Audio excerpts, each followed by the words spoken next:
Hello there, welcome to the Saroy channel, wherever you are in the world, and so much love to each and every one of you. I do hope you're doing well. I'm doing great, thank you very much. And I hope that you're excited like I am, because we're on part 3 of our story tonight, and part 4 is tomorrow night, and that's the final part of this story, so it's very, very exciting. And I don't know about you, but I love mysteries of any kind, so this story definitely ticks all my boxes. So we're about to learn quite a bit about this property, the Grey Lady. So let's continue with our story, shall we? Sometimes in life you get people that try as you might to help them overcome the drug or alcohol addiction that afflicts them, or to let go of their grief. They hang on to it for dear life, refusing to let it go. I had a feeling that the hapless Grey Lady was not going to shift her heavy energy very easily, for she'd been languishing it in her woe-begotten melancholia for far too long. The house had almost become its grief. The moment my men saw the Grey Lady for the first time, they could immediately sense the sad, lamentable energy of the house, but they were not remotely intimidated by the project. Lesser men would likely have refused to work at the Grey Lady, claiming the place gave them the creeps. But my men wanted to salvage the house, bring it out of its lugubrious melancholia, and were up for the challenge, and this was as good as any. Something bad happened here, one of my workmen told me. I wisely chose not to tell my workmen the eldritch stories connected to the property. I didn't think it would be wise in the circumstances to share such pernicious details. I had an instinctive hunch that the moment my men started to gut the Grey Lady, we would more than likely stir up some rather disquieting paranormal activity. And it seems I was not wrong about that. It was in the first few weeks of working on the interior of the house that my men began to hear the unsettling sounds of a woman weeping. It was, of course, very distressing for them. They couldn't find the source of the weeping, where the crying was coming from, but it was unsettling, to say the very least. Then they would hear footsteps running up and down the creaking staircase, and would often feel cold spots in the house. My men had, of course, experienced this all before. This was not something new to them, so they weren't easily scared off by such strange anomalies, as it went with the territory of working in old houses that are wrapped up in a rich, illustrious history. And when you gut a house, it's like peeling away a layer of an onion. You have no idea what you might happen to encounter. But I will say this, it certainly makes our jobs far more interesting. And let's just say when I attend a dinner party, when I'm out with my wife, I'm the one that always has a story to tell, that grabs the guests' attention. And over a campfire, on a camping trip, I never disappoint. If that was not curious enough for you, a couple of the landscapers that I hired to attend to the yard at the Grey Lady had an overwhelming, bodeful sense that something in the grove, very menacious, was watching them, and the discomposing, bodeful impression rattled them significantly. The wood grove of rather grandiose, tall, lofty trees fringed the left-hand side of the property, magnanimously sprawling out into open pastures and ponds. But throughout the extensive property there were large clusters of trees gathered together, like congregations of people at an outdoor church gathering. It, of course, frustrated my two landscapers that although they felt watched the whole time, they could see nothing there. It made them feel as if they were losing leave of their senses, getting spooked over absolutely nothing, for no reason at all. I feel like I'm going mad, said a man called Fabian who works for me, since me and Tuffman, who was his co-worker, have been working here in the yard. It would seem that this gnawing, discombobulating feeling that we're getting of being watched the whole time just will not abate. It gives me the creeps, let me tell you. And it's not just the house that's haunted, believe me. It's this whole damn place. It's insidiously evil. I feel it to the core of my bones. This is exactly what Fabian told me. I'm sorry, he said, but who in their right mind buys a place like this? The owner should have sold this house to Universal Studios for a horror movie. You wouldn't even need staging effects or special lighting. This place, it's got it all. It's so damn foreboding. Excuse the bad language, but that's how I feel about this place. In all the years I've been working in people's yards, I've never got the chills like I have here, he explained. I assured the both of them that the landscapers were probably feeling something very tangible. I wasn't going to pussyfoot around, was I? I wasn't going to tell them what they wanted to hear. That is not how I operate, nor do I wilfully brush their concerns under the carpet, in the hope that they would go away. Instead, I was completely truthful with both men, telling them their feelings were not the figment of a wild imagination. And yes, more than likely the Grey Lady was haunted. But I told them to try not to let the issue bother them. I knew my words probably fell on deaf ears. Both men were obviously deeply troubled, but I'm very thankful they did not abandon their jobs as they could have done. I guess they knew that would be a futile exercise. I have 2 men working for me that have been with me from day one since I started this business of mine in restoring old homes.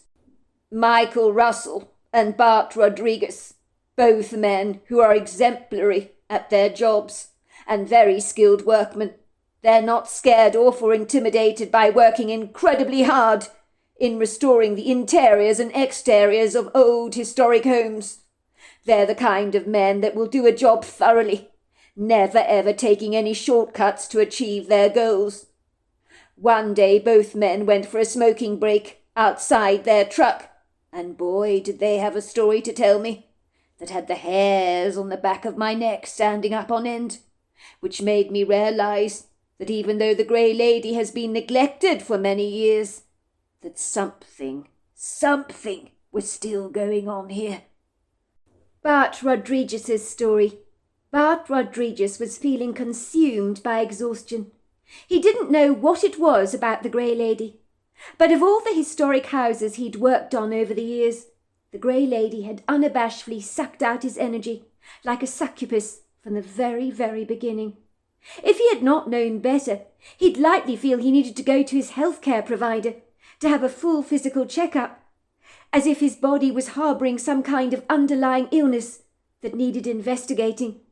He knew the other men working on the Grey Lady felt as spent and as fatigued as he did, so his health was not the problem, the house was.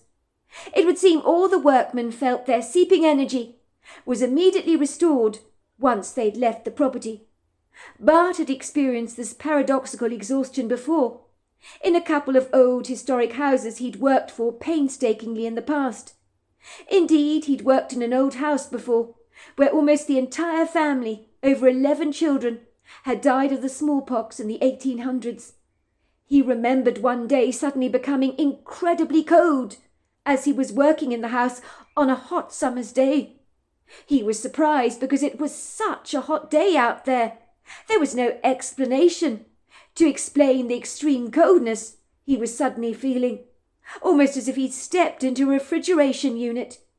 Sensing that he was not alone, Bart had wilfully turned around, and then he'd seen a young boy sitting there woefully on the staircase, with dark, formidable circles under his eyes that looked so red as if he'd been crying for many long hours. The boy was desperately sad. Bart was momentarily stunned and rather bemused. He wondered who this mysterious boy was, where he'd come from, because he looked as real as you or me. But he was not dressed typically like a boy from the 21st century. All of a sudden he could hear a woman's distressed sobs echoing through the house, not dissimilar to the crying sounds he'd recently been hearing in the Grey Lady of late. The sound of a woman's inconsolable grief. The young boy looked up at Bart. "Mother is crying, because my sisters and brothers are all dead. Everybody is very sick. We are all going to die. It's only me and my mother left, but it won't be long. It's coming for us too." And with that, the boy just vanished. The experience had left Bart feeling incredibly sad. It was the same distressing feeling he experienced working here at the Grey Lady. What could have happened here, he wondered, but he told himself that some things were better not knowing, as he sensed the story connected to the Grey Lady was probably not one he would like to actually hear. "I'm exhausted," he told Michael when he put down his hammer. "I'm going out for a smoke. Are you coming out with me or not? I could do with a smoking companion." "Of course I'm coming," said Michael, giving him a wicked grin. "When have I ever said no to a smoke? When I get home, I can't even touch a cigarette. That wife of mine thinks I've actually given up. If she knew the truth, she'd have my guts for garters, and believe me, it wouldn't be pretty." "You're kidding, right?" asked Bart. "You mean to tell me your wife doesn't notice you smell like a chimney when you return home from work? I mean, you get through an entire pack a day. Has she got blinders on or something? Surely she can tell you haven't given up. She must smell you coming from a mile off. I can tell you smell of cigarette smoke by just standing next to you. You smoke far more than I do." "I have my reinforcements," said Bart rather bashfully, pulling out a packet of extra strong peppermints from the upper pocket of his plaid shirt that he was wearing. "They do the trick very nicely, thank you very much. If my clothes smell of cigarettes, I blame you, Michael, for smoking in my presence, and the wife appears to believe my story. I hide the cigarettes cunningly in my work tools after work, as I know my wife would never look in my toolbox for anything. That wife of mine couldn't even change a light bulb if you asked her to." Bart shrugged his shoulders. "Good luck with pulling that off, bro. I hate to tell you this, Mike, but you're deluding yourself if you think you can keep this deceptive charade up.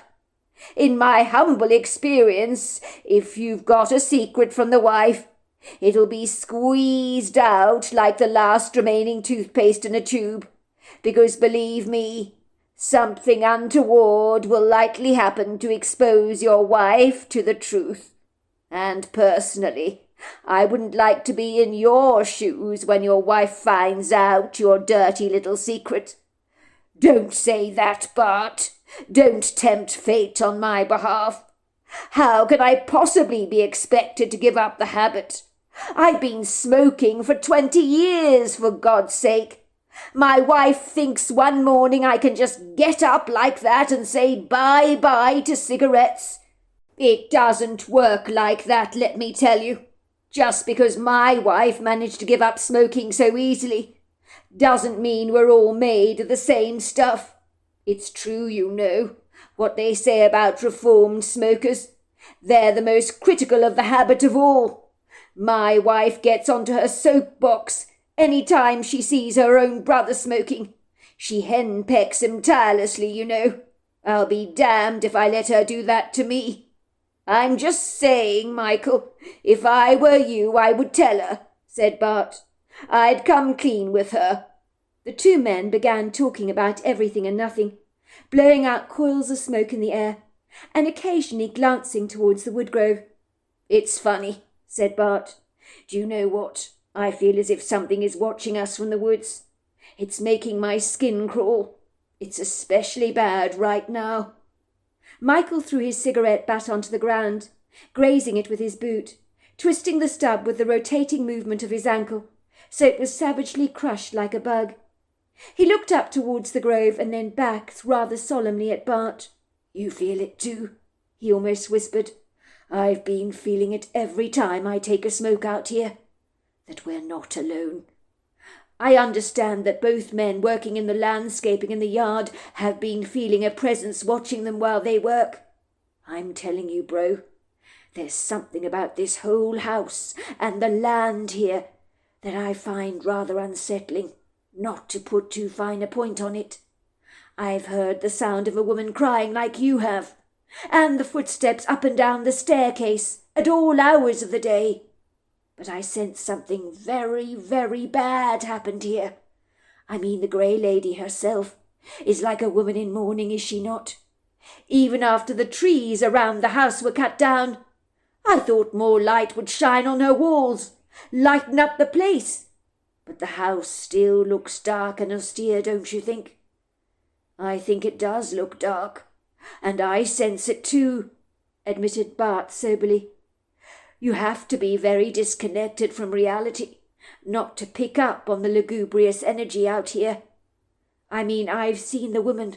What's her name again? The woman who bought this place. Oh, you mean Lizelle Peterson? That's right, said Bart.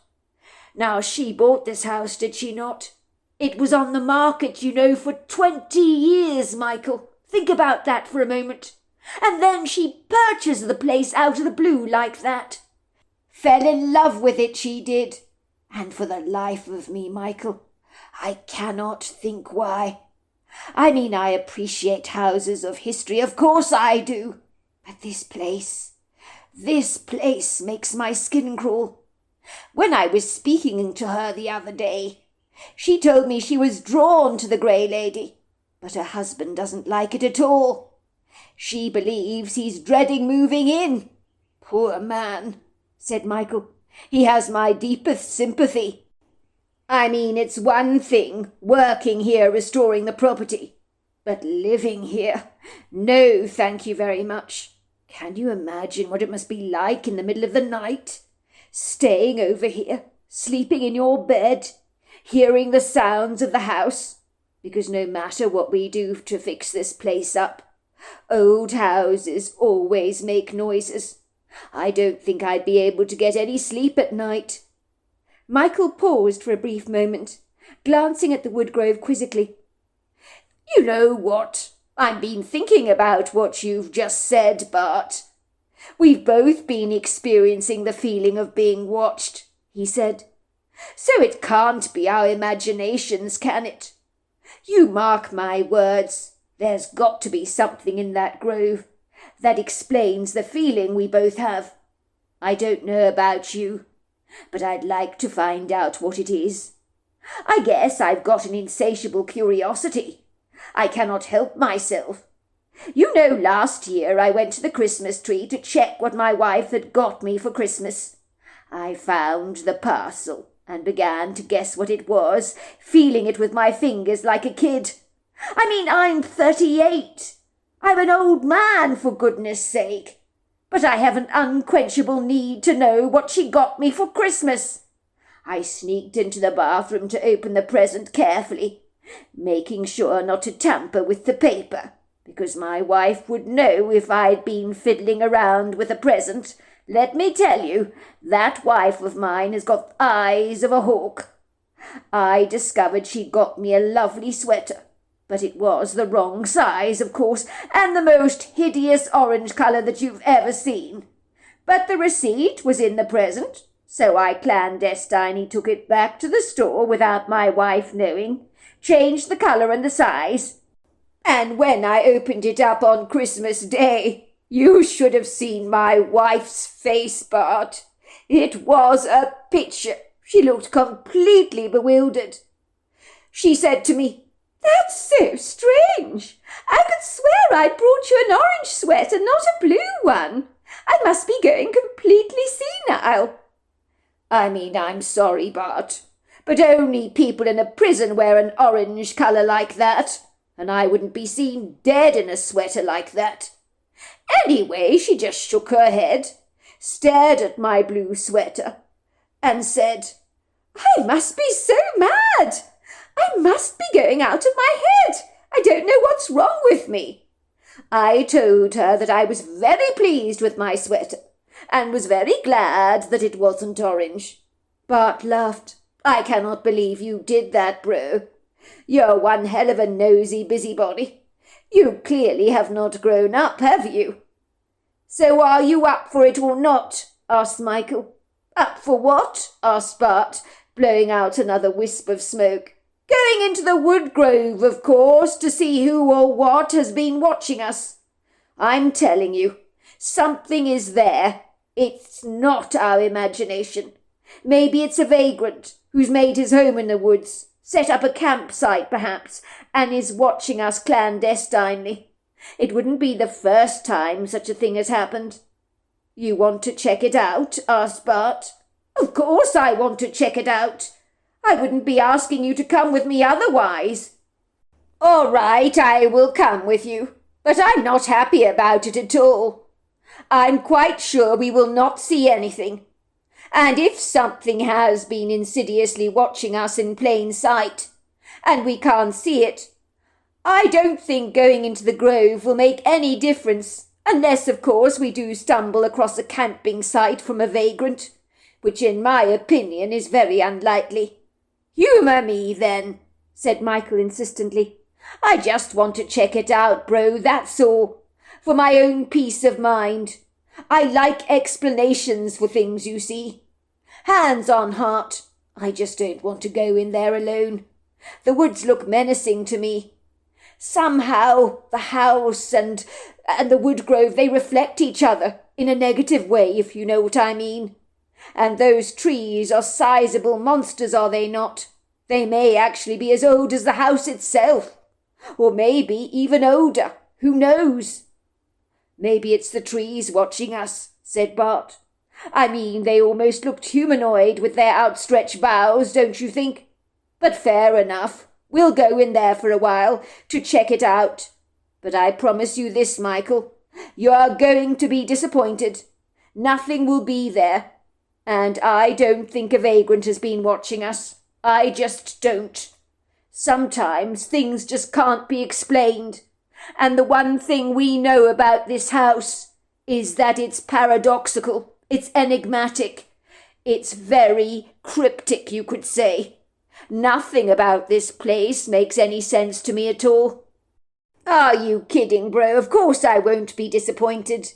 I will be heartily relieved to go into the woods and just investigate for a while. And if there's nothing, so be it.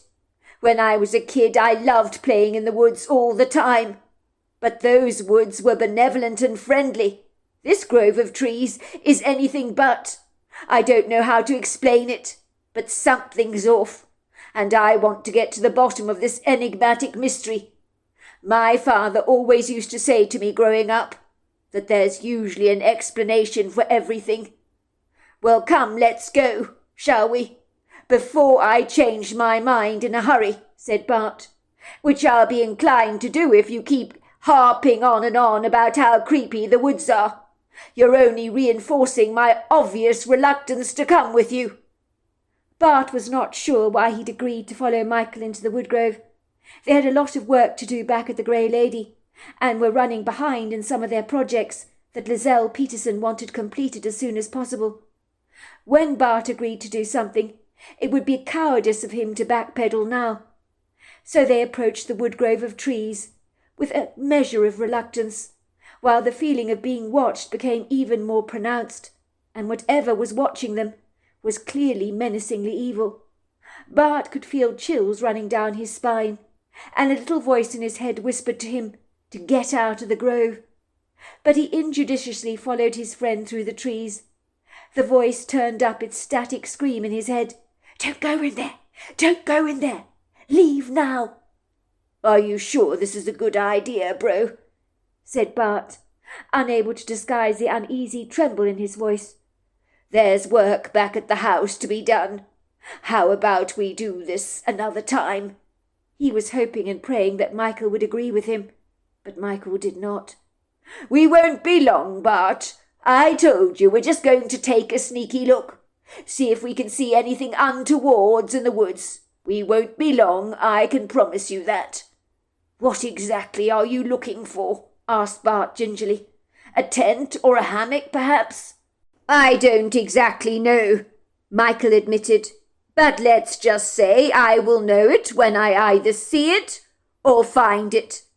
The two men ambled very cautiously through the trees, Bart with a wary reticence, and Michael with an unbridled curiosity that was not easily tamed. There was no doubt, Bart privately decided, that Michael was a natural inborn investigator.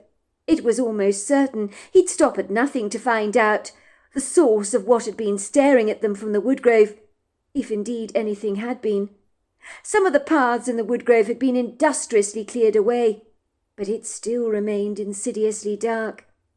It was a hostile environment, where they were buttressed in by well-established mature trees on every side, and thorny briars did not seem remotely adverse to snapping at their clothes and tearing at their skin. Not even a sneaky bit of daylight seemed to choose to trickle through the open branches of the trees, almost as if the light itself wanted no part of this hauntingly airy place, and just shrank away from it. Bart felt like they were walking through a subterranean oasis. The trees themselves, on closer inspection, were ancient but spectacular, both in girth and size, and their interesting shapes made you think of great works of sculpture that you might see in a museum of art. There was a mixed collection of trees in the grove that were as individualistic and unique as the strangers in a crowd. But there was nothing remotely friendly about this place, nothing at all. Bart would describe it as a little like being in Jurassic Park, wondering what kind of Machiavellian, disingenuous monster would come trampeding through the undergrowth in any given moment. He kept nervously looking over his shoulders, half expecting to see a Tyrannosaurus Rex come barreling through the trees, charging directly towards him. All of a sudden, the woodgrove miraculously slipped into a rather benign, rather friendly energy, like a man who's changed his socks, disposing of the former manky, smelly ones he was wearing for a fresh new pair. It was almost like they were walking in a pleasant oasis, where the trees were filled with the chirping sounds of the birds. They encountered squirrels, chipmunks, rabbits, and the occasional deer darting away. Bart persuaded himself that if anything predatory were lurking in the woods, these animals would almost certainly not be around, so he began to physically relax, following his friend more casually, as they sauntered down the earthen paths, littered with fallen leaves, their ankles brushing against shrubs and verdant ferns. Bart was filled with a growing sense of confidence. Of course, this was like any other woodgrove. For a moment he almost forgot the tangle of nervousness that had held him hostage only moments before, when he felt pleasingly enveloped in a serene energy. He wondered what he'd got so fired up about. There was nothing menacious about this place after all. He'd built it all up in his head. But these growing feelings of security would soon pass. It was when they came to a particular unholy desecrated part of the grove they encountered no bird song whatsoever, no living signs of life at all. It was so disturbingly quiet, so much so that the impending silence itself stung the two men with a clawing claustrophobia and a profound sense of dread. Both men stopped short in their tracks when they saw an ugly gnarled tree obstructing their path. The ill-omened tree was decorated with animal bones and skulls that were hung on the tree by threads of leather, dangling on the branches like a collection of Christmas decorations. It was almost like an ominous get-out sign. "What the hell?" said Michael, staring at the tree in abject astonishment. "This is seriously gross," he said. "I mean, something or someone put these bones on the tree, did they not? It's like whoever they are, they're telling us to get the hell out of here. It's like a skull and crossbones danger sign, don't you think?" "It's freaking me the hell out," agreed Bart. "Let's get out of here now. I feel as if something formidable is watching us. I'm telling you, Michael, someone is here. We need to get out of here. It smells disgusting around here too, as if something is rotting. Can you smell it?" "It smells revolting," Michael agreed. All of a sudden they heard a little bleating sound, like that of an animal. "What's that?" asked Michael. "I don't care what it is," said Bart, his eyes growing wide with terror. "Let's get out of here now. Something is watching us, and whatever it is, it's not good." Michael ignored Bart. "Hold on a moment, Bart. I think an animal's in trouble. Let's check it out for a moment, and then we'll go." Bart reluctantly followed his friend behind the trees, towards the strange crying sound. Michael let out an astonished cry. "Bart, you're not going to believe it. It's over here, bro. Come and look at this."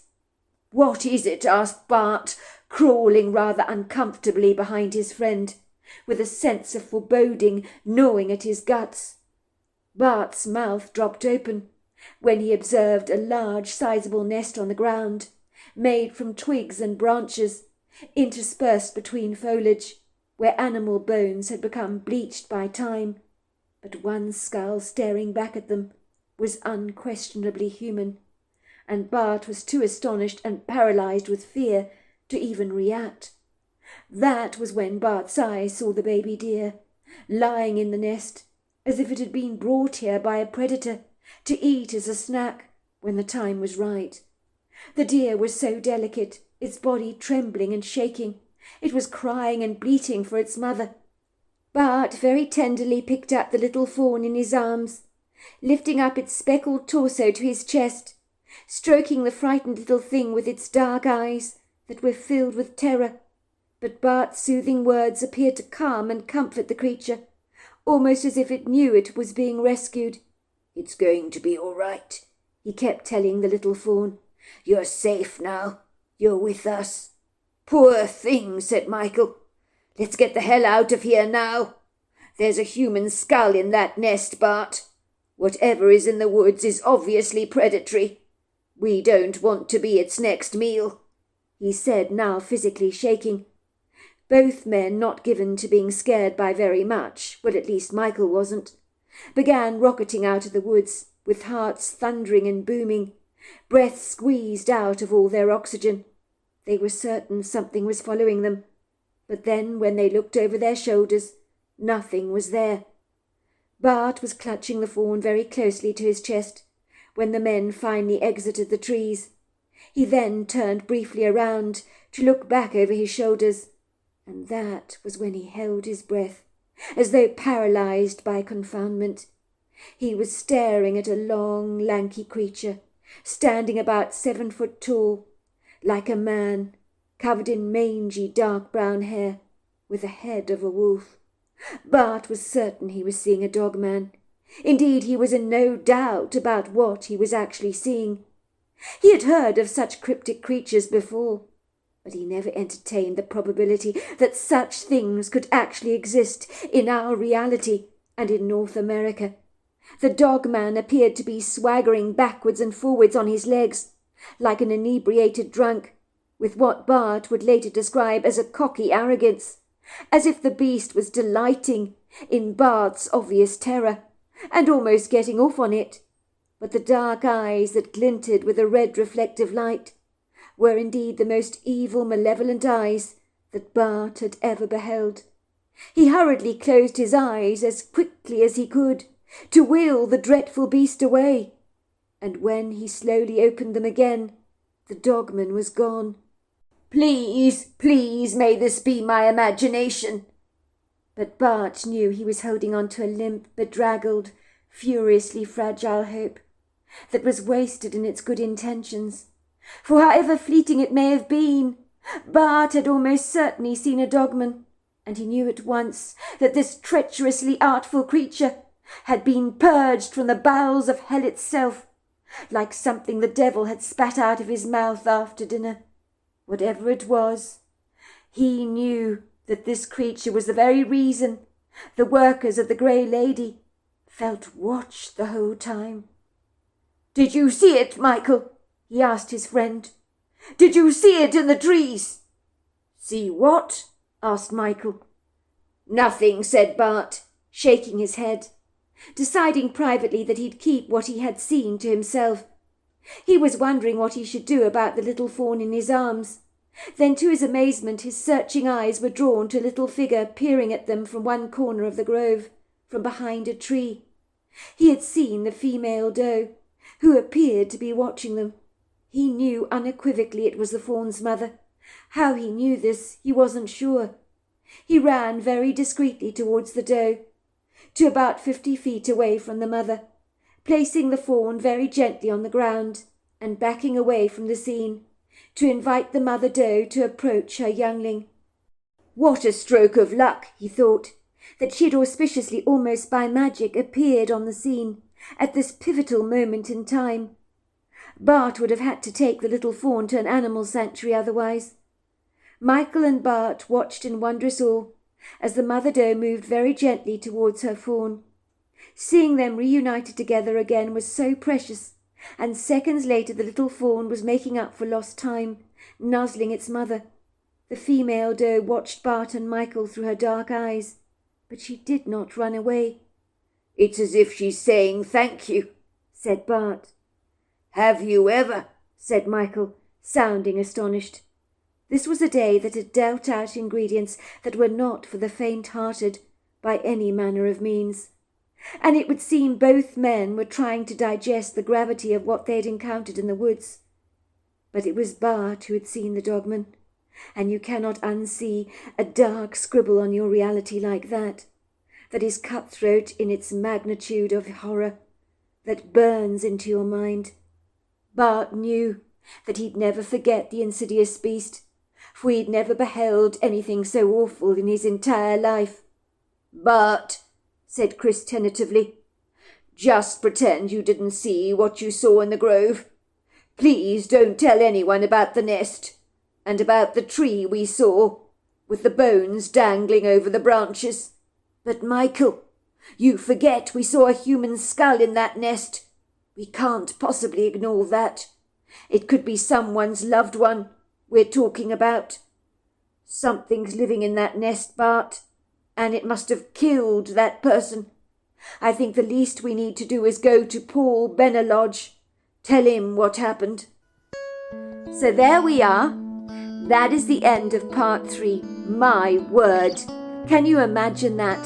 Another dogman. So we're talking about 2 other generations had seen this dogman, and now Bart sees the dogman in that wood grove. So what on earth is going on? And has that dogman got something to do with that airy ambience that we see around the Grey Lady? I think so, and I'm sure you're agreeing with me on that. So we're about to find out tomorrow night. I can barely wait for what's about to happen next, and I look forward to you joining me then. Until next time, goodbye and good night.